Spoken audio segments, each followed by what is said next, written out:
Are you happy? Oh yes! प्रभु के लोग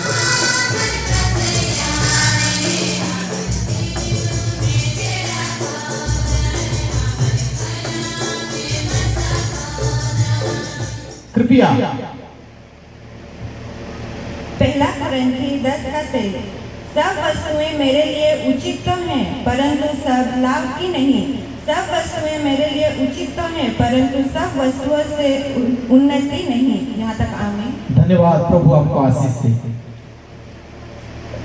मैं प्रभु को धन्यवाद देते हुए हमारे साउथ वेस्ट डायसिस के वाइस चेयरमैन को रेवरेंड लुगन सर को धन्यवाद देता हूं और उनके साथ यूथ डायरेक्टर रेवरेंड बंकर साहब को धन्यवाद देता हूं और आपके मध्य में आने के लिए मुझे मौका दिए। एक कह सकते हैं इंजन के दौर से हमारे प्रफुल्ल भैया, प्रफुल्ल भाई को भी धन्यवाद देते हैं और आप सबको फिर से पादरीगण को, कैंडिडेट लोगों को और कलेसिया के सारे अधिकारी लोगों को और आप सबको मेरा फिर से यीशु साई। आप लोग खुश हैं? मुझे नहीं लग रहा है कोई धूप में जल रहे हैं, किसी के ऊपर आग गिर रहा है, दुख में है शायद लग रहा है। एक चीज हम सीख के जाएंगे, ठीक है? मैं जब बोलूंगा आर यू हैप्पी, हैप्पी का मतलब क्या है? खुश हो, खुश होइए। जब मैं बोलूंगा आर यू हैप्पी तो आप लोग को बोलना है oh yes, okay? Are you ready? Ready बोला हूँ, आर यू हैप्पी नहीं पूछा। Are you ready? हाँ ठीक है, चलेगा, ओके। Are you happy? प्रभु किसी को जुबान दे के बेकार की, हम गूंगे पैदा हुए तो अच्छा होता है। Are you happy? अभी भी कितने लोग ये किस काम के लिए जुबान प्रभु दिए हैं उनको पता नहीं। Are you happy? अभी हाथ को थोड़ा हिलाएंगे, ठीक है?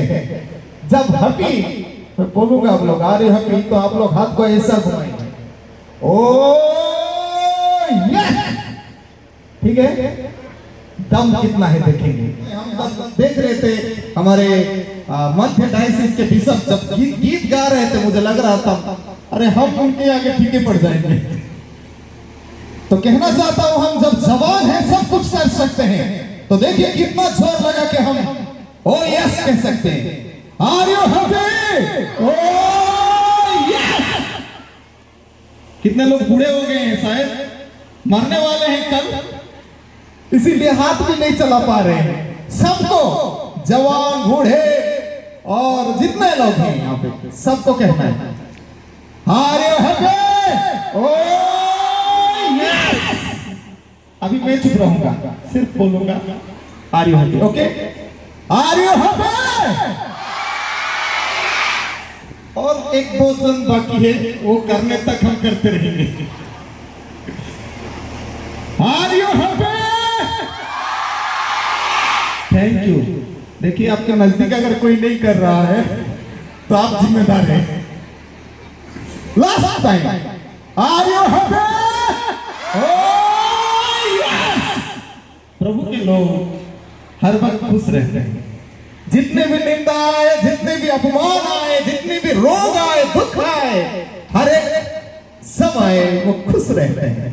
पौलुस कहता है क्या? रिजॉइस एंड अगेन आई से रिजॉइस। इसका मतलब क्या है? खुश रहो, आनंदित हो।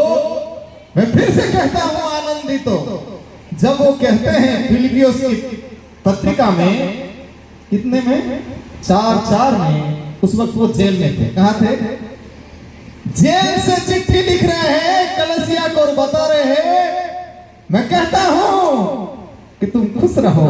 फिर से कहता हूं तुम खुश रहो। अगर आप क्रिश्चियन हैं, खुश नहीं रह पाते हैं, तो आप प्रभु को नहीं जानते, क्योंकि हमारा प्रभु मुर्दों को भी जिला सकता है। ऐसा प्रभु हमारा सामर्थ्य प्रभु है कि नहीं? Are you happy? बीच बीच में मैं बोलता रहूंगा, कितने लोग सो जाएंगे बोल के, ठीक है। और यहाँ पे मत सोइएगा। तो आइए वचन के लिए हम प्रार्थना करें। प्यारे पिता, हम आपको धन्यवाद देते हैं। हम सबको आंखें खोल दें ताकि वचन के माध्यम से आपको देखने पाए। प्रभु, हम सबके कानों को खोल दें ताकि तुम्हारी बुलाहट को हम सुनने पाए। प्रभु, हमारे मुख को खोल दे ताकि जो सुनेंगे चुप ना रहेंगे, दूसरों को भी बोलने पाए। आप लोग अगर सोचेंगे हमारा हाथ, हमारा पैर सब रिमोट की तरह चलता, कोई हमें दबाता तब जाकर हाथ उठता, कोई दबाता पैर के लिए तो पैर उठता चलता, कोई रिमोट का कोई स्विच दबाता फिर हमारा आंख खुलता। कैसा लगता अगर ऐसा होता? प्रभु को धन्यवाद दें, प्रभु हमें ऐसा नहीं बनाया। रिमोट कंट्रोल जैसा टीवी चलता है, कौन सा चैनल अच्छा लगता है कौन सा नहीं, इसलिए कितने कितने वक्त में हम कहते हैं प्रभु को धन्यवाद दो, तो ज्यादातर लोग प्रभु का धन्यवाद देने के लिए बस एक ही समय रखता है, जैसे कि hallelujah hallelujah hallelujah, praise the Lord praise the Lord, बस काफी है। फिर एक चेंज टॉपिक, अभी रोने का टाइम हो गया, रो जाओ, जितना रोना है आंख भर के रो। ऐसा रिमोट की तरफ प्रभु हमको यूज नहीं करना चाहता। इसीलिए जब परमेश्वर ने मनुष्य को रचा, उस वक्त वो बोला क्या, अपने हिसाब से मैं जैसा हूं वैसा मेरे बच्चों को मैं बनाऊंगा। जो कि हम उत्पत्ति की किताब उसका 1 अध्याय 26 पद में पढ़ते हैं, सब जानते हैं क्या लिखा है वहां पे। मदद करेंगे, मैं बोला था कौन है कि नहीं?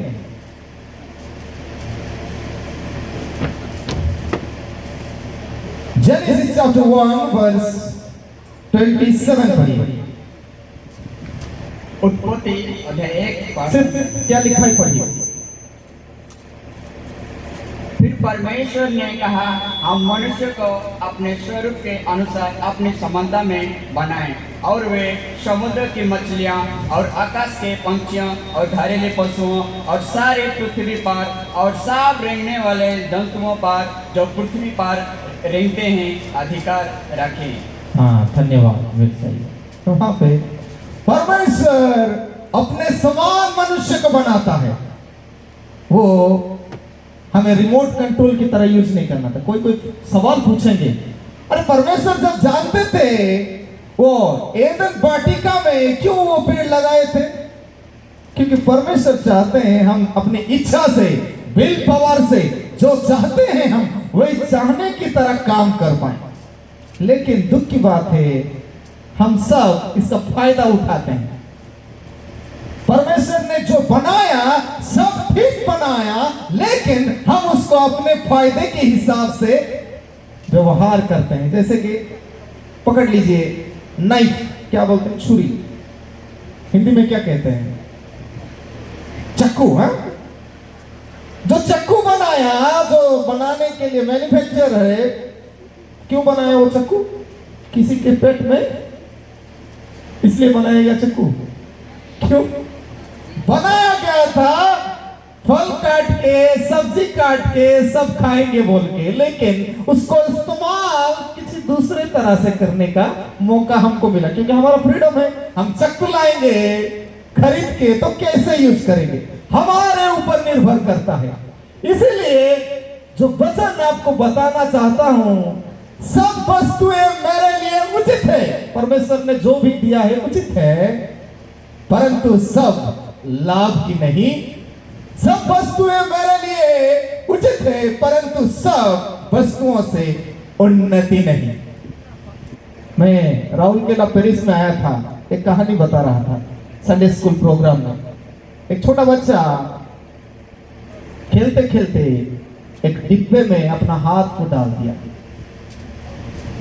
हाथ को डाला, फिर निकालते हुए उसका हाथ बाहर नहीं आ रहा था।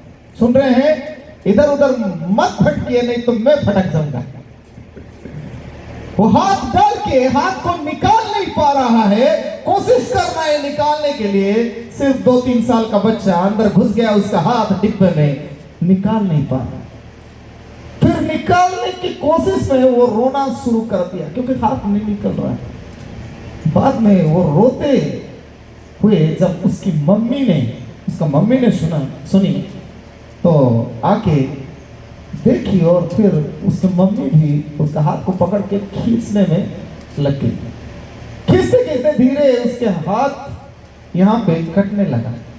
तो क्या निकलेगा? पानी। क्या निकलेगा? खून निकला। खून निकलने से मम्मी लोग बहुत खुश होते हैं, अच्छा मेरा बेटे का इतना खून निकला, अच्छा हुआ बोलेंगे कि जब खून निकला मम्मी शुरू कर दी रोने। बेटा रो रहा था, मम्मी शुरू कर दी रोने। गांव के आसपास के पड़ोसी भी वो देखे क्या हुआ उनके घर में, क्या हुआ, वो रो रहे हैं, चलो देखते हैं। देख रहे हैं आके बेटा कहाँ घुसाया है, डिब्बे के अंदर अपना हाथ घुसाया है, मम्मी हाथ को पकड़ी है और ये दोनों रो रहे हैं। तो क्या हुआ है? हाथ वो डिब्बे में फंस गया है। तो गांव में ज्यादातर आइडिया देते हैं क्या कि एक बोले रहे पत्थर लाओ उसको तोड़ देंगे वो पूरा निकल जाएगा। कोई अरे ऐसा क्यों? वो काटने वाला क्या हमारे उड़िया में करत कहते हैं, करत है? हाँ? वो भी समझ में नहीं है, ठीक है। वो काटने के लिए तो कोई अरे हमको क्या जाता है, उसके पापा को बुलाओ, वो कहाँ पे गए हैं? हाँ, बोनाई गांव में है, बोनाई में है, आ जाएंगे, बुलाओ उनको। गए, ऐसे नजदीक के गांव में गए थे, फोन किए, बोले आपका बेटा डिब्बे के अंदर अपना हाथ घुसा दिया है, खून बह रहा है, तो कैसे करें? तो पापा ने कहा थोड़ा रुक जाओ, मैं आ रहा हूं, मैं अपने बेटे को संभालूंगा। फिर पापा आए 10 मिनट के बाद, 20 मिनट के बाद आके वो बेटे को लगभग 2 मिनट तक देखते रहे। इसे निकालने के बजाय वो बेटे को 2 मिनट तक ठीक से ऐसे देख रहे थे। बाद में अपने पॉकेट से 10 रुपया निकाला और बेटे के लेफ्ट हैंड में, राइट हैंड तो घुसा दिया था, लेफ्ट हैंड में वो पकड़ा दिया और बोले बेटे वो अंदर जो तू पकड़ा है वो छोड़ दे। तो बेटा क्योंकि जो मैं थमाया हूं उसके लिए वो अंदर जो पकड़ा है वो छोड़ दे। वो बेटा छोड़ दिया, चला है। क्या हुआ? 2 मिनट तक ये पिताजी देख रहे थे ये कैसा बच्चा है, ये क्या करता होगा, क्या सोचता होगा। इनके पिताजी को पता था ये बेटे का, और ये हाथ क्यों घुसाया? लगता ये बेटा चॉकलेट लोभी है, चॉकलेट को बहुत पसंद करता है। वो खेलते खेलते क्या हुआ था, चॉकलेट डिब्बे के अंदर घुस गया, हाथ सीधा घुसा, फिर चॉकलेट को अंदर ढूंढा, चॉकलेट पकड़ लिया, मुट्ठी बन गया, फिर खींच रहा है, नहीं है।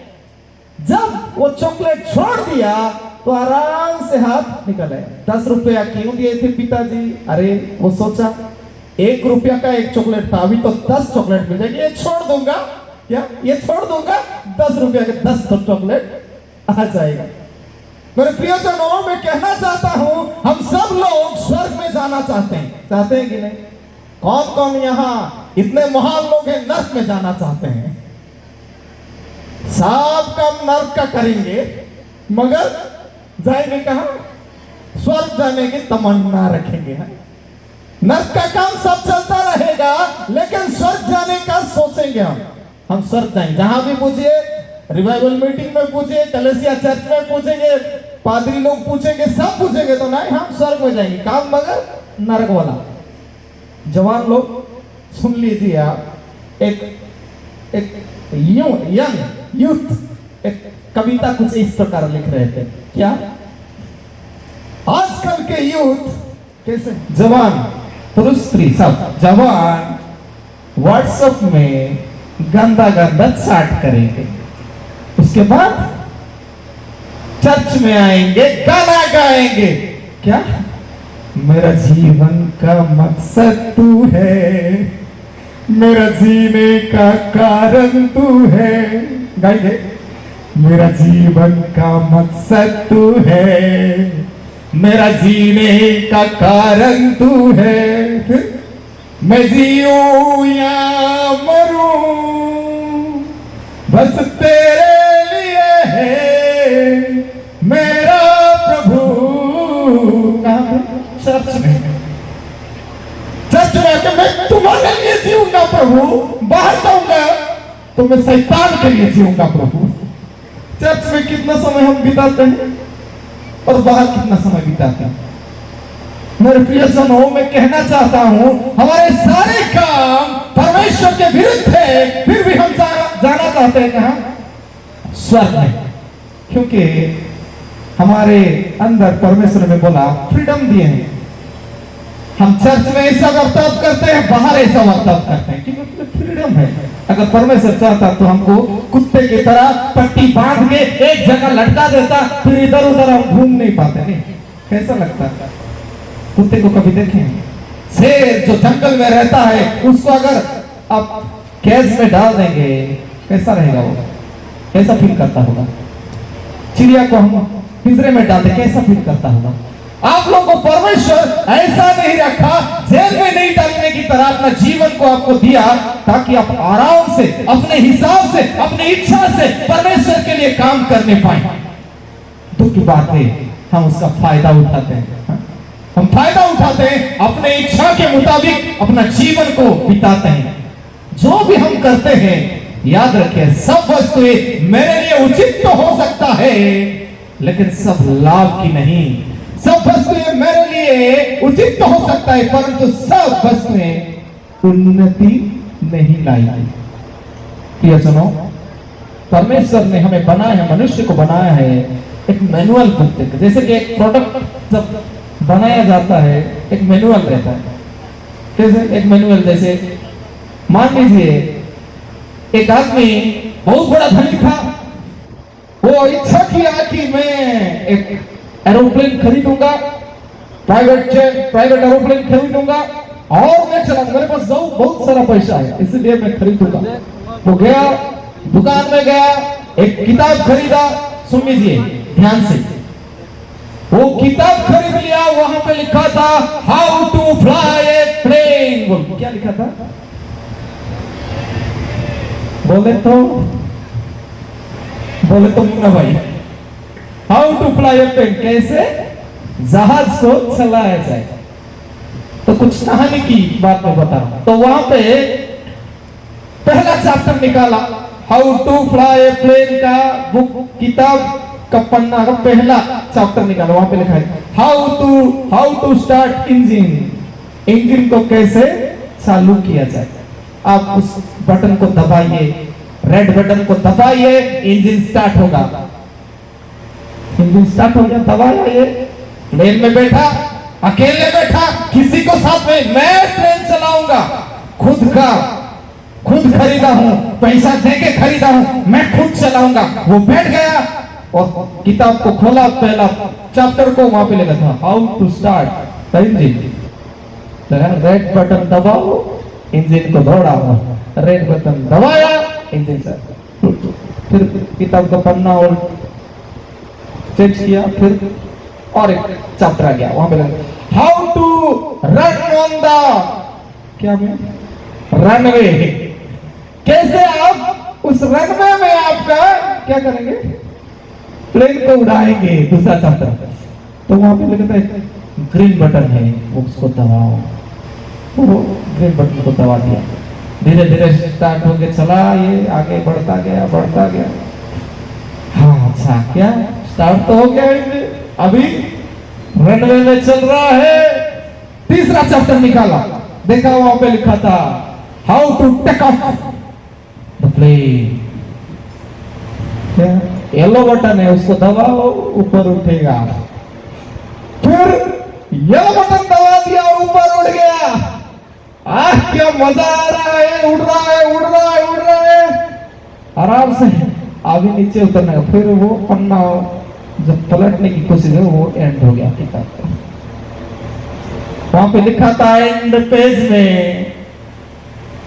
अभी उसको नीचे लाने के लिए उसको कोई प्रॉब्लम होगा, तो वो प्रॉब्लम को सॉल्व करने के लिए दूसरा किताब पार्ट 2 को आप लीजिए। ये पार्ट 1 किताब लेके चला पड़ा था प्लेन को उड़ाने। सोच लीजिए उसका हालत क्या हुआ होगा। मेरे प्रियजनों, सारे यूथ लोग, आज की कलसिया के लोग सारे पहला पार्ट का किताब लेके चल रहे। कैसा पार्ट? जब हम बैप्टिज्म पाएंगे, कंफर्मेशन पाएंगे, वो इतना पवित्र हो जाएंगे, सोचेंगे अभी मैं प्लेन में स्टार्ट किया इंजन, अभी मैं चल रहा हूं, अभी मैं फ्लाई करूंगा। उसके बाद का जिंदगी को आप मत पूछिए। तो उसकी तरह हम तो चल रहे हैं लेकिन पहुंच नहीं पाएंगे। तो ज्यादा वक्त हो जा रहा है। मैं जब खड़ा होता हूं लगभग 2-3 घंटा लगता है। चलेगा कि? हाँ, आम खाते रहिए, अब मैं बोलता रहूंगा। नहीं, कोशिश करूंगा उसको शॉर्ट करने की। तो मैं आज बताना चाहता हूं, becoming the best product of God. प्रभु हमारा मैनुअल को बनाए हैं, हमें किस तरह व्यवहार करना चाहिए, कैसे हमें रहना चाहिए, सब मैनुअल बुक हमको दिया गया है। यह है मैनुअल बुक। इसको क्या कहते हैं? बाइबल। इसका 2 अर्थ बताते हैं ज्यादातर प्रचारक। क्या? B for behold, I for it, फिर B behold it brings life of eternal, और before you live, before I live the world में जो बताओ एक पृथ्वी को छाड़ियों पूर्व, ये जहां को छोड़ने से पहले इसको पढ़ लीजिए। अगर ये पूरा नहीं पढ़ेंगे, कौन कौन है महान व्यक्ति जो आज तक पूरा किताब पढ़ चुके हैं? हाथ थोड़ा उठाइए प्रभु के सामने। मैं पूरा पढ़ा हूं प्रभु, मैनुअल किताब, ना कि केवल आज एग्जाम था इसीलिए ये क्या कन्वेंशन में एग्जाम था इसीलिए एक पुस्तक दिया गया था इसीलिए मैं पढ़ा हूं। नहीं, पूरा मैनुअल को अगर नहीं पढ़े हैं तो वो पायलट जो चला रहा था उसके जैसा आप बन जाएंगे। Be careful. तो हमें अपने आप को इस मैनुअल की तरह कैसे इस्तेमाल किया जा सकता है, हम अपने आप को कैसे इस्तेमाल करेंगे, उसको हमें जानना है प्रियजनों। तो मैं थोड़े समय में 3 चीज बताऊंगा। 3 ई याद रखिएगा। कितना ई? ABCD ई लेटर, अंग्रेजी का ई लेटर को लेकर मैं बताना चाहता हूं। तो हम जो भी चीज पृथ्वी में देखते हैं सब लाभदायक नहीं है। कैसे हम जानेंगे कि ये लाभदायक नहीं है और ये लाभदायक है? कैसे हम जानेंगे? ये मैनुअल बुक हमें सहायता करेगा। और मैनुअल बुक को पढ़ने के लिए हम 3 स्टेप को चढ़ना है। पहला स्टेप क्या है? आप लोग को पहला स्टेप चढ़ना है। अगर नहीं चढ़े हैं तो कभी भी आप उस सत्य में नहीं पहुंचे। पहला स्टेप क्या है? Encounter with the Christ. Encounter with the Christ. यीशु मसीह के क्राइस्ट को एनकाउंटर मीट करना है, उनको मिलना है। पर्सनल लाइफ में, व्यक्तिगत जीवन में हमको मिलना है।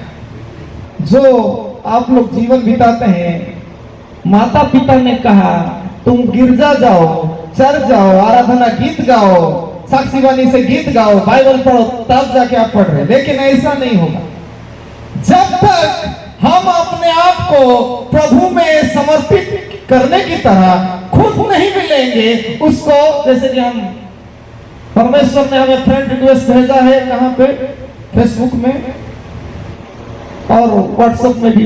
फेसबुक को नहीं, फेसबुक में परमेश्वर ने हमें फ्रेंड रिक्वेस्ट भेजा है, हम एक्सेप्ट करते हैं कि नहीं? अगर किए हैं तो पर्सनल रिलेशनशिप शुरू होगा। हमें परमेश्वर को, यीशु मसीह को व्यक्तिगत रूप से उन्हें मिलना है। जब तक हम नहीं मिले तब तक हम अच्छे प्रोडक्ट नहीं बन सकते। मिलने के लिए मेरे प्रियजनों, मैन्युफैक्चरर से मिलना है। मेरा कहने का मतलब, हमें जो रचा है उसको जब तक हम नहीं मिलेंगे हम अपने आप को पहचान नहीं पाए हम कैसे हैं। इसीलिए परमेश्वर को मिलना है, यीशु मसीह को मिलना है, और किसका खून हमारे अंदर चल रहा है उसको जानना है। अभी हम जैसे कि ब्लड टेस्ट करने से ग्रुप पता लगता है कि नहीं? क्या क्या ग्रुप है ब्लड का? A B O, positive negative सब रहता है। नहीं, अगर ए पॉजिटिव को बी पॉजिटिव का ब्लड डाला जाएगा, क्या होगा? कुछ काम होगा, रिएक्शन हो जाएगा, कुछ प्रॉब्लम हो जाएगा नहीं। तो हमारे अंदर किसका खून दौड़ रहा है हमें अभी पता लगाना है। शैतान का दौड़ रहा है यानी यीशु मसीह का दौड़ रहा है, क्योंकि हम सब परमेश्वर के द्वारा यीशु मसीह के लहू से पवित्रीकृत हुए हैं और हमारे अंदर यीशु मसीह का खून दौड़ना चाहिए। दो लोगों के बारे में हम जानते हैं, कैन और एबल के बारे में, है कि नहीं? कैन के अंदर कैसा खून? एंग्री खून चल रहा था, नहीं थोड़ा क्रोधित। ऐसा क्रोधित रहने के वजह से एबल को उसने मार डाला। अगर ऐसा खून चलता रहा तो हम ऐसा काम करेंगे जो परमेश्वर के मैनुअल में नहीं रहेगा। तो पहला चीज हमें कैन नहीं एबल की खून जैसा चलना है हमारे शरीर में, जैकब नहीं अब्राहम की तरह चलना है। और लूसीफर का खून नहीं, लूसीफर का खून कैसा? रेबेलियन, विद्रोह करने वाला, परमेश्वर के विरुद्ध में जाने वाला खून उसके शरीर में चल रहा था। हमारे अंदर यीशु मसीह का आज्ञावहता का, ओबीडिएंट का खून हमारे अंदर बहना चाहिए, क्योंकि हम सब अगर सच्चे परमेश्वर के संतान है तो हमारे अंदर यीशु मसीह का खून, क्योंकि वो हमें खरीदा है। पहला कोरिन्थी उसका 7वां अध्याय 23 पद में लिखा है। अगर पढ़ना चाहते हैं तो एक पद पढ़िए, जिसके पास माइक है। पहला पतरस उसका 1 अध्याय 19 पद। पहला पतरस 1 अध्याय 19 पद। पर निर्दोष और निष्कलंक मेरी अर्थात मसीह के बहुमूल्य लहू के द्वारा हुआ। हाँ, तो हम मुक्त हुए हैं वो मेमना यीशु मसीह के लहू से। अब यार हमारे अंदर यीशु मसीह का लहू अगर नहीं चल रहा है तो हमें सब आएगा, क्रोध करना आएगा, दूसरों को हत्या करने की सोच आएगा, दूसरों को झूठ बोलने की नौबत आएगी, सब आएगा। जब हमारे अंदर यीशु मसीह का खून नहीं होगा तब ऐसा काम सब करेंगे। तो आज मैं बोला जब तक हम यीशु मसीह को नहीं मिलेंगे तब तक हमारा जीवन परिवर्तित नहीं होगा। मैं एक व्यक्ति के बारे में बताऊंगा बाइबल से, इस पॉइंट में, encounter with the Christ, encounter with the risen lord. जो पुनरुत्थित यीशु मसीह है उसको मिलना है। यीशु मसीह जो जगत में थे उन्हें नहीं, जो अभी स्वर्ग में है उनको मिलना है। कैसा मिलेंगे? प्रियजनों, यीशु मसीह के 3 तो चेले बहुत नजदीक से थे। कौन कौन थे? पतरस, याकूब और कौन? जॉन। और ये 3 चेलों में से परमेश्वर इन 3 चेलों को हर जगह लेके, जायरस के बेटी को मरते हुए उसको उठाने की जगह पे लेके गए यीशु मसीह ने, और गेत्सेमनी बगीचा में वहां पे भी इन 3 लोगों को अपने नजदीक लेके गए और अपने रूप को ट्रांसफिगरेशन, जब अपने आप को परिवर्तित कर रहे थे, वो खुद का स्वर्ग का रूप दिखाना चाहते थे, उस वक्त भी इन 3 चेलों को लेके गए। और बताया जाता है, आप लोग अगर पढ़ेंगे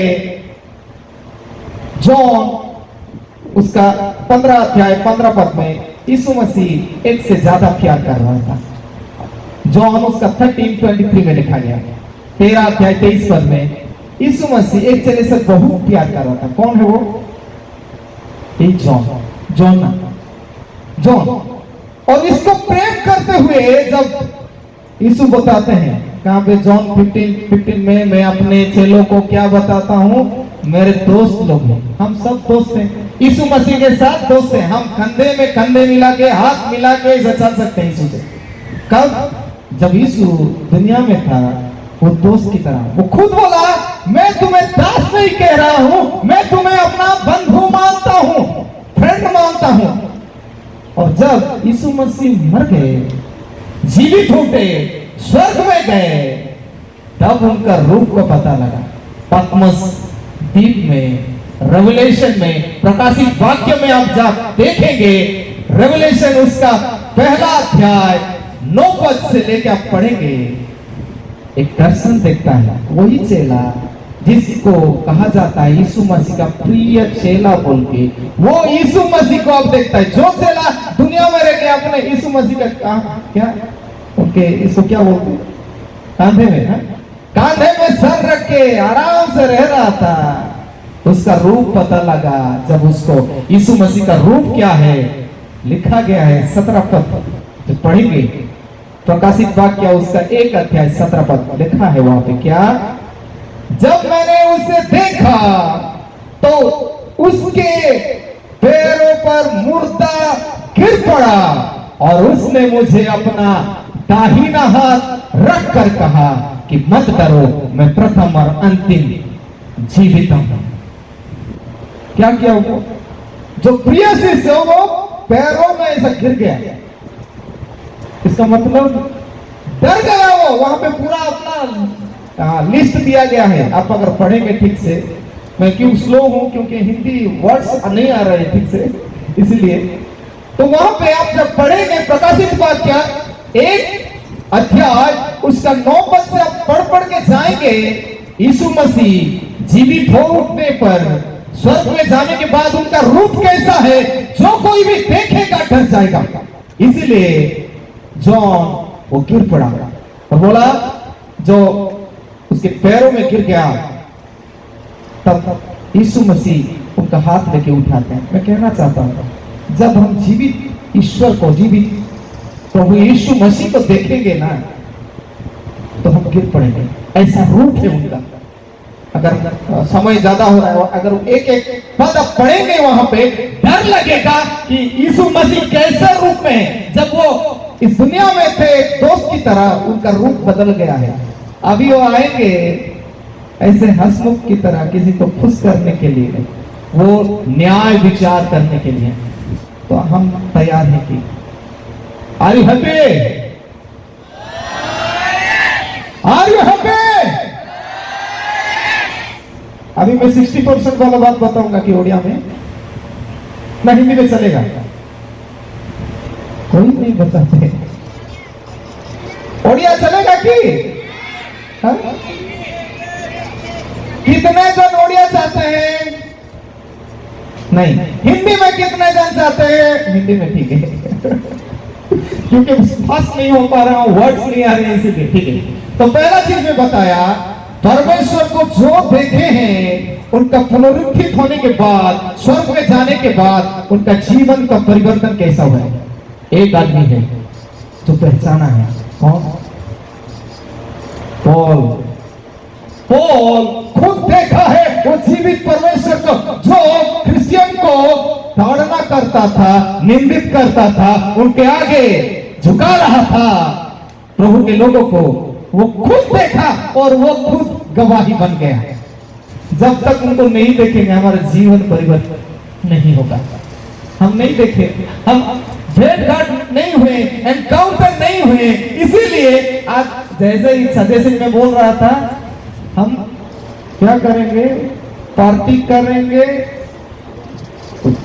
पार्टी करेंगे, जुआ खेलेंगे, दारू पिएंगे, खैनी खाएंगे, क्या क्या सब करेंगे, क्योंकि हम नहीं देखे। पौलुस जब साउल था तब वो सब कर रहा था जैसे ना, लेकिन जब यीशु को मुलाकात उसको हो गया तब उसका जीवन बदल गया। जो सताने वाला था, जो मर्डरर था, वो मिशनरी बन गया। हिम था मर्डरर एंड मिशनरी बन गया। पर प्रियजनों, जब यीशु मसीह को हम मिलेंगे, जवान लोग हम अब तक नहीं मिले हैं, इसलिए हमारा बर्ताव बदल नहीं रहा है, हमें बदलना चाहिए। पहला चीज में बनाया क्या? Encounter with Christ. दूसरा चीज कौन सा लेटर में बता रहा था? ई। दूसरा E, evaluate your conduct and correct. Evaluate your conduct and correct. आपका व्यवहार और चरित्र को परखें, परख ले हम ठीक हैं कि बोले। लेकिन कौन बताएगा हमको? कौन बताएगा कि मैं ठीक हूं कि भूल हूं? मैं अपने हिसाब से चलूंगा तो मुझे सब ठीक। शराबी को किसी ने पूछा, अरे शराबी तुम शराब क्यों नहीं छोड़ा? तुम्हें क्या पता है शराब में क्या है? तो बोला शराब पी के जब पूरा तबीयत खराब हो गया, वो हॉस्पिटल गया, डॉक्टर को बोल रहे मेरा तबीयत ठीक नहीं लग रहा है साहब, मुझे कुछ दवाई दीजिए। क्या कर रहे हो, क्या खा रहे हो, क्या पी रहे हो? मैं तो रोज शराब पीता हूँ लेकिन मुझे तबीयत ठीक नहीं लग रहा। तो बोले शराब छोड़ दो, सब ठीक हो जाएगा। आप कभी शराब पिएंगे जानेंगे शराब क्या चीज है मैं बताऊंगा।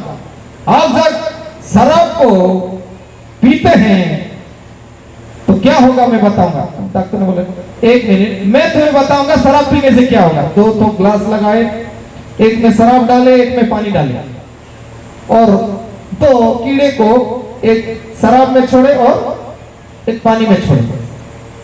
तो पानी में छोड़ने वाला कीड़ा आराम से रेंग रहा था और शराब में छोड़ने वाला कीड़ा धीरे धीरे क्या हुआ, मर गया। तो डॉक्टर बताए देखो अगर शराब पियोगे तुम्हारे अंदर का सारा चीज खराब हो जाएगा, जैसे कीड़ा मर गया तुम भी मर जाओगे। पानी पियोगे तंदुरुस्त रहोगे। शराबी बोला आप क्या जानते हैं सर, आप शराब में, मैं बताता हूं क्या होगा। जब हम शराब पीते हैं ना पेट का सारा गंदगी खत्म हो जाता है, अगर पानी पिए तो कुछ नहीं होता।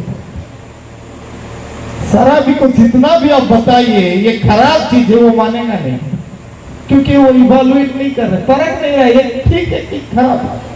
जब भी कोई शराब पीने वाले को बाइबल में लिखा है कान्ना नगरी में जब शादी था यीशु मसीह ने शराब बनाए थे पीने के लिए कहा जाता है। इसे जाते अपने आप को बाइबल के वचन का कुछ भाग लेके बोलिए नहीं कि हम ठीक है बोलते। जो सही है जो गलत है आप लोगों का संगति बताएगा। चारों जो लोग आपके चारों ओर है वो लोग बताएंगे। इसलिए यीशु मसीह ने मत्ती उसका 16 अध्याय 13 पद में यीशु मसीह अपने चेले लोगों को पूछे, बोलो मेरे बारे में ये लोग क्या बात कर रहे हैं, मेरे बारे में ये लोग क्या बात कर रहे हैं मुझे बताओ। कोई कहते हैं क्या आप बाप्तिस्म यूहन्ना है, कोई कहते हैं भाववादियों में से कोई आया है। और पीतर से बोला पीतर तुम क्या कहते हो? पीतर बोला क्या आप मसीह यीशु हैं जीवित परमेश्वर का पुत्र? तो यीशु मसीह खुद भी जानना चाहते हैं मेरे बारे में मैं कौन हूं, ये लोग क्या कहते हैं। हमें लेकिन इच्छा नहीं है मेरे बारे में जो कुछ कहने दो, ये अच्छा है कि बुरा, मेरा खुद नहीं जाता। मेरे प्रियजनों खुद हम कभी ठीक नहीं हो पाएंगे जब तक आपके चारों ओर के लोग आपको बोलेंगे नहीं आप ये है कि वो है। आखिरी दिन जब आप मर जाएंगे, मैं भी मरूंगा, फिर क्या किया जाएगा? हमको एक गड्ढा खोदा जाएगा, वहां पे दफनाया जाएगा। कितने लोग वहां पे चारों ओर खड़े होके बोलते हैं अच्छा हुआ मर गया। कोई बोलेंगे अच्छा हुआ ये मर गया, ये ऐसा आदमी था जहां देखो वहां झगड़ा शुरू कर देता था, ये किसी के विरुद्ध में क्या कर रहा था, किसको क्या कर रहा था, अच्छा हुआ मर गया। और किस का मरने के बाद जब दफनाया जाता होगा लोग वहां बातचीत करते बहुत नाइंसाफी हुआ, ये मरने से बहुत नाइंसाफी, कितना अच्छा। आप लोग मरने के बाद क्या सुनना चाहते हो? तब तो हम सुन नहीं पाएंगे, आत्मा भटक रहा होगा, पता लगेगा हमारे बारे में लोग क्या बात कर उस वक्त आप ही सुनना। अभी अपने आपके विषय में जानना हमको इच्छा नहीं, लेकिन जब हम कुछ नहीं कर पाएंगे उस वक्त लोग जब बातचीत कर रहे होंगे अच्छा मर गया, तब हम कैसे महसूस करेंगे? प्रियजनों इसीलिए इवैल्यूएट करिए आप लोग कैसे हैं। एक आदमी था इवैल्यूएट किया अपना, कौन? एक चीटर था। कौन था वो चीटर? बाइबल में याकूब, पुराना नियम का याकूब। उसका नाम क्या? याकूब। उसका नाम का अर्थ है, उड़िया में लिखा है पदा प्रहारक। हिंदी में क्या कहते हैं उसको? चीटर को क्या कहते हैं? ठगी? चीटिंग करने वाला को क्या कहते हैं? पता नहीं, ठीक है। तो ये ठगने वाला वो ठगता जा रहा था। पहला चीज, वो अपने माँ के पेट से ही जल्दी मैं बड़ा भाई बनूंगा ऐसा कोशिश कर रहा था। तो कोशिश कर रहा था बड़ा बनने की। जब वो जन्म लिया, पैदा हुआ, उसका मम्मी पापा ने उसका नाम भी रखा याकूब, यानी चीटर। बाद में उसका भाई को वो चीट किया। आप लोग अगर पढ़ेंगे, लिखा गया है उत्पत्ति की पुस्तक उसका 25वां अध्याय 31 से 34 पद में अपने भाई को वो ठगने लगा।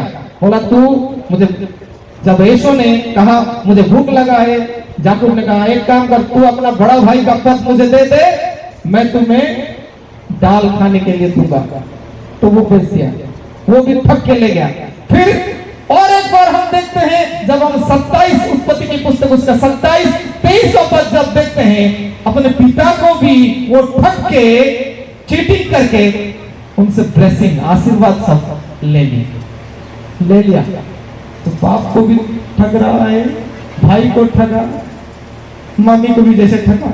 ये ठगते ठगते उसका जीवन ठग हो गया था, चीटर हो गया था। सब उसको चीटर के नाम से लगा। याकूब बोलने से कैसे लगा? आप लोगों को किसी का नाम दे, किसी का नाम अगर खराब नाम देंगे, हम बोलते हैं गंदा बोल के, अगर कोई डाकेगा बुलाएगा ना, कोई अगर हमको बोलेगा गंदा, बदमाश, दुष्ट, अच्छा लगेगा कि नहीं? हम जैसे भी खराब काम करें, मगर कोई हमें खराब बुलाएगा तो हमें, कोई अगर शराबी को बोलेगा शराबी नहीं तो बोलेगा तो अच्छा लगेगा कि नहीं? लेकिन यहाँ पे एक आदमी उनको बुलाया जा रहा था याकूब बोलने से, हमारे यहाँ ठीक लग रहा है, लेकिन उनके भाषा, हिब्रू भाषा में याकूब का मतलब चीटा बोल के बुलाया जा रहा था। अच्छा नहीं लग रहा था, क्योंकि वो वैसा काम कर रहा था, इसके लिए उसका नाम। हमारे परिवार में माता पिता अच्छा अच्छा नाम देते हैं कि नहीं? सबको निर्मल, पवित्र, किसी किसी का नाम ख्रिस्ट, प्रभुदान, प्रभुदास, अच्छा अच्छा नाम पकड़े। प्रभुदान, प्रभुदास, क्रिस्टस, ऐसा कुछ दिए होंगे। वो शराब पी के सोया होगा, बोलेंगे क्रिस्टस सोया होगा शराब पी के। अगर हम नाम पाए हैं, जिस हिसाब से नाम पाए, उसी हिसाब से अपना जीवन को सुधारना है प्रियजनों। ऐसा में था कौन? याकूब। और याकूब का नाम सुन सुन के वो बहुत दुख में था। और इसीलिए पहला चीज याद रखें, नो अबाउट योरसेल्फ। हमें अपने विषय में जानना है, मेरे बारे में क्या क्या बात कर रहे हैं, कौन क्या कह रहा है, मुझे जानना है। यीशु मसीह खुद भी जानने की कोशिश की, मुझे कौन क्या कह रहा है। और याकूब भी वो जानने की कोशिश कर रहा है, मुझे कौन क्या कह रहा है। जब वो ठगा सबको, उसका अंकल ने उसको ठगा, लिया को दे दिया राहेल के बदले 7 साल और 7 साल 14 साल। वो इसीलिए ठगने के वजह से उसको जानकारी मिला कि ठगना क्या है। अगर किसी को कोई ठगेगा तो कैसा जीवन महसूस होगा, वो फील किया। इसीलिए एक रोज की बात है, जब हम पढ़ते हैं, हम सब जानते हैं सर लगभग थोड़ा बहुत कहानी, आप अगर पढ़ेंगे उत्पत्ति की पुस्तक उसका 32वां अध्याय 22 से 26 पद तक, वो परमेश्वर के साथ फाइट करता है, युद्ध करता है। रात के अंधेरे में, प्रभु मुझे तू आशीष दे, लोग मुझे बुला रहे हैं ठगी बोल के, चीटर बोल के, मुझे तू आशीष दे, नहीं तो मैं नहीं छोड़ूंगा। लिखा है वहां पे, पूरा पकड़ लिया। यीशु मसीह को उस वक्त परमेश्वर को पकड़ लिया पूरा, मुझे आशीर्वाद करो क्योंकि लोग मुझे ठगी के नाम से जानते हैं, मेरा नाम परिवर्तन होना चाहिए। परमेश्वर ने कहा आज से तेरा नाम याकूब नहीं, क्या बनेगा? इज़राइल बनेगा। इज़राइल का मतलब परमेश्वर के साथ योद्धा, परमेश्वर के साथ योद्धा बनेगा। ये जब हम परमेश्वर को अपना मानते हैं और उस वक्त हमारा जीवन में परिवर्तन आना शुरू हो जाता है। जक्केस के बारे में हम सब जानते हैं, लूक उसका 19वां अध्याय। और वो यीशु मसीह को देखने के लिए एक पेड़ में चढ़ लेता है, यीशु मसीह सिर्फ देखने के लिए। जब यीशु मसीह उसको देखते हैं और बोलते हैं आ जाओ नीचे, हम आपके घर में आज जाएंगे, भोजन करेंगे। जब यीशु मसीह उनके घर में गए तो वहां पे एक परिवर्तन आता है। लिखा गया है उसका आधा धन वो गरीबों में, कंगालों में दे दिया और 4 गुना जिसका न्याय में लिया था वो लौटा देता। परिवर्तन आना चाहिए। जब भी हम इवैल्यूएट करेंगे, परखेंगे, तो हम महसूस करेंगे ये खराब चीज है, परिवर्तन आना चाहिए। दूसरा चीज में बताया, पहला चीज क्या बोला? E for are you happy? धूप में क्या बोलेंगे? Are you happy? Thank you. आपको पूरा बोलेंगे, देखेंगे, ठीक। पहला चीज में बोला एनकाउंटर विद क्राइस्ट, EC। दूसरा ई में बोला इवैल्यूएट योर कैरेक्टर, कंडक्ट, आपका व्यवहार, चरित्र को परिवर्तित कीजिए। और तीसरा आखिरी एस्टैब्लिश योर कैरियर और कमिटमेंट भी बोल सकते हैं। EC एस्टैब्लिश योर कैरियर और कमिटमेंट। आपके समर्पण को बनाइए, आपके जीवन को बनाइए। नया से बनाना पड़ेगा, वो ऐसा नहीं होगा। प्रियजनों, किस किस के पास कोई ऐसा कौन कौन धार्मिक है जिसके पास मोबाइल नहीं है आज? कृपया अपना हाथ उठाएं। धन्य है वो जिसके पास मोबाइल नहीं है। सारे भूल का जड़ आजकल क्या बना है? मोबाइल बना है। वहां पे सब है, अच्छा चीज है, बुरा चीज है। हम कैसा यूज कर रहे हैं हमारे ऊपर। हम जैसा है मोबाइल वैसा यूज होगा।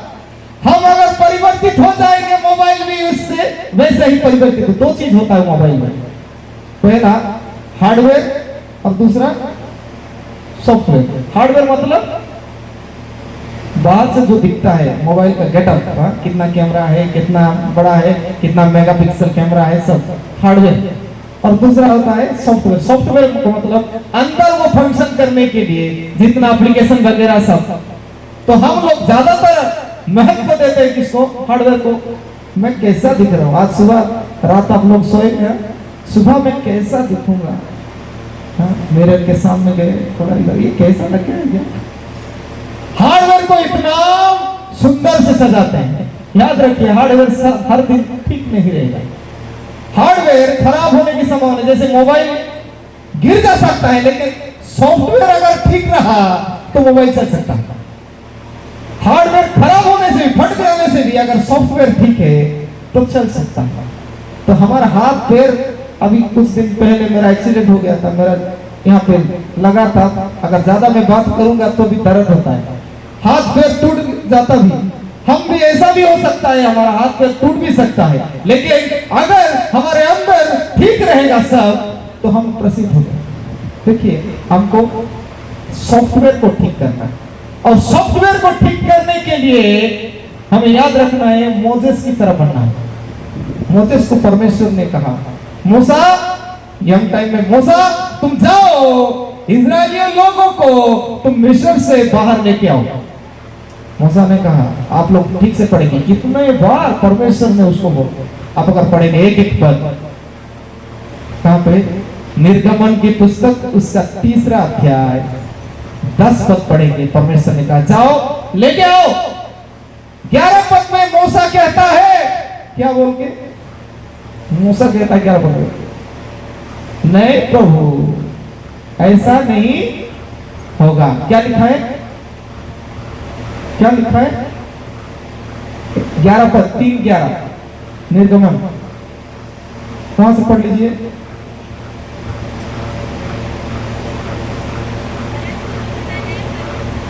परंतु मूसा ने परमेश्वर से कहा, मैं कौन हूं कि फिरौन के पास जाऊं? बस मैं कौन हूं? वो हमारे आज लोग यूथ लोग बोल रहे हैं हम कौन है? ये हॉस्पिटल बहुत सालों से पड़ा था, हम तो कुछ नहीं। मिशनरी लोग इतने साल पहले आए, अपना घर बार छोड़ के इधर आए, कोई अपना नहीं था। यहाँ पे आके लेबर से मिशन चला रहे थे, यहाँ पे क्या क्या कुछ नहीं किया। उनको आज हम सब याद करते हैं। हम यहाँ पे रहते वो कुछ कर नहीं पा रहे, क्या फायदा इस जिंदगी का? मूसा को देखिए, परमेश्वर ने खास काम के लिए चूज किया और बोला तू जाओ और वहां से मेरे लोगों को ले आओ। मैं नहीं जाऊंगा। एक बार नहीं, दूसरी बार 13 पद में फिर लिखा है, क्या लिखा है? अगर वो लोग पूछेंगे मैं नहीं जाऊंगा, अगर वो लोग पूछेंगे किसने भेजा है, तो मैं क्या जवाब दूंगा? परमेश्वर ने जाओ, मैं स्वयं हूं, तुम जाओ। फिर भी मूसा नहीं, मैं नहीं, मुझे वो मानेंगे ही नहीं। 4 अध्याय उसका 1 पद में लिखा है। फिर से एक बार, कितने बार हुआ? कितने बार? 11 पद में एक बार, 13 पद में 3, चैप्टर 3 अध्याय 3 उसका 11 पद में एक बार, फिर 13 पद में एक बार, फिर 4 अध्याय उसका 1 पद में एक बार। वहां भी मुझे कोई नहीं मानेंगे। परमेश्वर का तेरा हाथ में क्या है? लाठी है, फेंक उसको, सांप बन गया। अरे ये तो देख के तू भरोसा कर। फिर भी वो बोला अपना सर खुजाते हुए, प्रभु मैं ना ठीक से बोल नहीं पाता, मैं नहीं जा पाऊंगा प्रभु। वहां पे लिखा है मैं ठीक से बात नहीं कर पा रहा हूं, वो फारो के सामने क्या जाके मैं कहूंगा? परमेश्वर ने कुछ तू जा रे, जो तेरा जवान को रचा है, जो तेरे कान आंख सबको रचा है, वो तेरे साथ है, तू जा। फिर भी वो बोलता है कितने में? 13 पद में क्या बोलता है मूसा? कितने बार हो गया? 5 बार हो गया। ये 6वें बार की 5 बार। क्या लिखा हुआ पे? 13 में 4 13, 4था अध्याय 13 पद। उसने कहा, मूसा ने कहा, हे मेरे प्रभु, कृपया किसी और को तू भेज। कृपया किसी और को भेज, मैं नहीं जाऊंगा। देखिए बार बार परमेश्वर भेजने का। आप लोगों में से किसी को प्रभु ये बताना चाहते हैं इस हॉस्पिटल को खड़ा करने के लिए आपका जरूरत है, क्या करेंगे आप? मूसा की तरह बोलेंगे नहीं प्रभु मैं कुछ नहीं कर सकता, मैं पढ़ा लिखा नहीं हूं, अनपढ़ गवार हूं। नहीं प्रभु मुझे बहुत सारा पैसा कमाना है, मर्सिडीज में घूमना है, बड़ा बंगला बनाना है प्रभु, मैं नहीं जा पाता। मैं क्या करूंगा प्रभु? कितने बड़े बड़े लोग हैं, पादरी लोग हैं, बिशप लोग हैं, वो करेगा, मेरा क्या जाता है प्रभु? हम ऐसा सोचते हैं। परमेश्वर आप ही में से आप लोगों के अंदर कोई महत्वपूर्ण काम करना चाहता है, मूसा की तरह भेजना चाहता है, कह सकते हैं।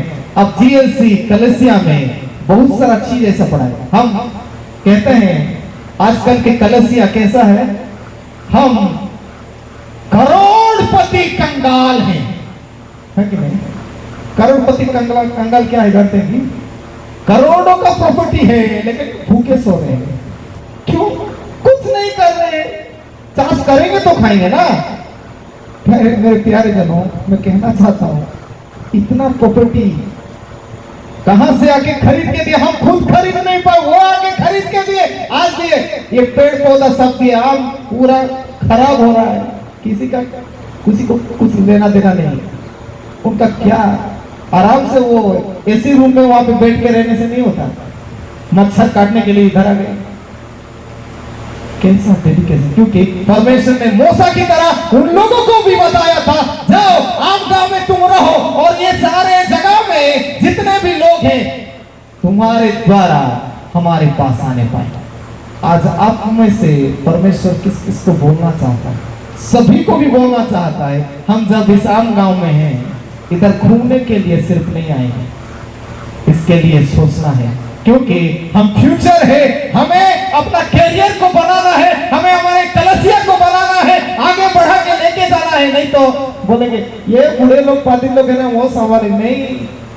प्रभु मूसा को भी बूढ़ा होने के बाद याद नहीं किया था, सामुएल को बूढ़ा के वक्त याद नहीं किया, बचपन में जवानी में परमेश्वर काम करना चाहता है उनके द्वारा। आप लोग तैयार नहीं किए, लेकिन हम डाइवर्ट कर देते हैं। क्या? सब चीज अच्छा है, मैं जो सोचता हूं मैं गाड़ी खरीदूंगा, घर बनाऊंगा, ये सब ठीक, ये मेरे लिए सही, ये सही नहीं है, मेरे लिए ये सही है। अगर मैं मरने के बाद लोग कहेंगे ये क्या था। आज हम याद कर रहे हैं वो मिशनरी लोगों को जो लोग जीएलसी को बनाए थे, और उनके लिए आज हम यहाँ एकत्रित, नहीं तो जिसके जगह पे वो काम करता रहता और कोई कुछ नहीं करता। प्रभु को धन्यवाद देते हैं प्रभु हमें ऐसा मौका दिया। हम अभी किसी का हाथ पैर नहीं चल रहा हो, हार्डवेयर ठीक नहीं होगा कोई बात नहीं, लेकिन सॉफ्टवेयर को ठीक कीजिए, परमेश्वर को साक्षात कीजिए, मिलिए, एनकाउंटर कीजिए यीशु मसीह से जीवित, क्योंकि हमें वहां पे उत्तर देना है, आखिरी दिनों में उत्तर देना है। और दूसरा चीज इवैल्यूएट कीजिए, क्यों परमेश्वर मुझे बुलाता है और कौन कौन मेरे बारे में क्या कहते हैं, मुझे परिवर्तित होना है, ठीक होना है। और आखिरी अपने आप को ऐसा बनाना है, एस्टेब्लिश करना है कि हमारे कैरियर, हमारी मंडली, हमारी सोसाइटी और कंट्री भी बढ़ोतरी पाए। प्रभु ये जीवित वचन से हम सबको आशीष दे। आमीन। धन्यवाद।